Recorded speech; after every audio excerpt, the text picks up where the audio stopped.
Bulan suci Ramadan sering disebut sebagai bulan ibadah, karena di bulan ini segala ibadah dilipat gandakan pahalanya.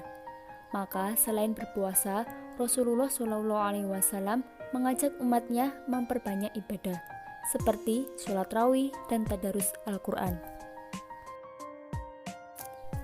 Apa itu sholat rawih?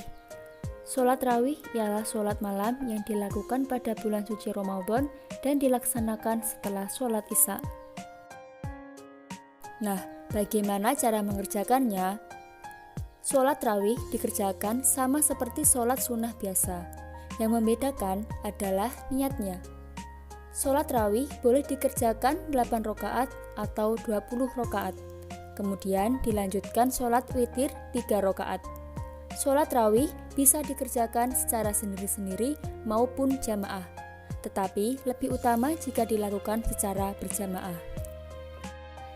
Niat sholat rawih yang dilakukan secara berjamaah yaitu usolli sunnatat tarawih raka'ataini ma'muman lillahi ta'ala. Niat sholat rawih yang dilakukan secara sendiri-sendiri yaitu usolli sunnatat tarawih raka'ataini lillahi ta'ala.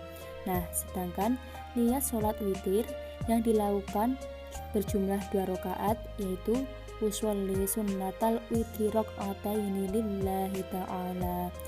Dan niat sholat witir yang dilakukan berjumlah 1 rakaat yaitu usolli sunnatal witri raka'atan lillahi ta'ala.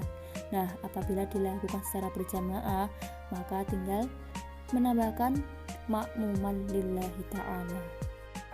Keutamaan sholat rawih yaitu yang pertama dapat menambah ketaatan kepada Allah Subhanahu wa taala.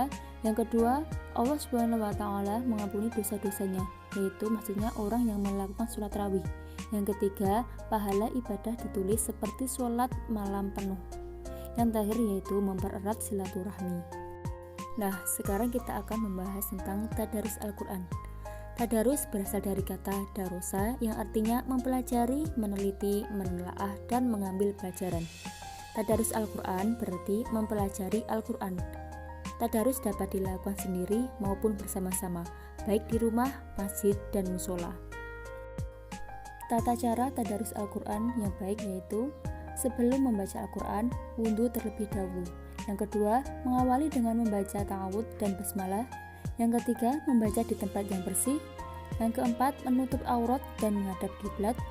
Yang kelima, membaca dengan tenang dan tidak tergesa-gesa. Yang keenam, membaca tidak dengan sendau gurau. Nah, apa manfaat tadarus Al-Quran? Manfaatnya yaitu yang pertama, menumbuhkan kecintaan kepada Al-Quran. Yang kedua, memperlancar membaca Al-Quran. Yang ketiga, melatih membaca dan mencintai Al-Quran. Yang keempat, mendapat pahala yang berlipat ganda dari Allah Subhanahu wa taala. Dan yang kelima, memperoleh ilmu tentang Al-Quran. Dan yang keenam, memperoleh kasih sayang dan kebaikan dari Allah Subhanahu wa taala.